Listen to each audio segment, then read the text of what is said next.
আসসালামু আলাইকুম ভাই। এখন আমি ঢাকা মেডিকেলে আছি। দেখুন ঢাকা মেডিকেলের অবস্থা আজকে সেম এরকম পানি। এই যে আমি গাড়ি রেখে গেছিলাম, এই যে আমার গাড়ি দেখেন, পিছনে আমার গাড়ি, পানি মুনি ভইরা পুরো পুরো মেডিকেলের বাগান গেট বলে আর কি, পুরো বাগান গেটটা দেখেন ডুবে গেছে। আমি যেখানে দাঁড়িয়ে আছি এখানে পানিটা কম, যদি আমি নিচে নামি, এই যে এখানে এখানে যদি নামি তাহলে পানিটা আরো বেশি। দেখেন এখানে ওই যে চাক্কা দেখেন, 10 ইঞ্চি 10 ইঞ্চির বেশি হবে পানি, যে পানির অবস্থা 10 ইঞ্চির বেশি হবে। এটা হচ্ছে বাগান গেটের বাগান।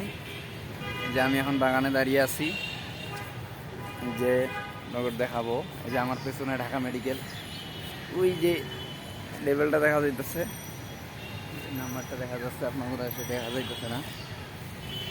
আমি আর একটু সামনে যাই, দেখা যাবে।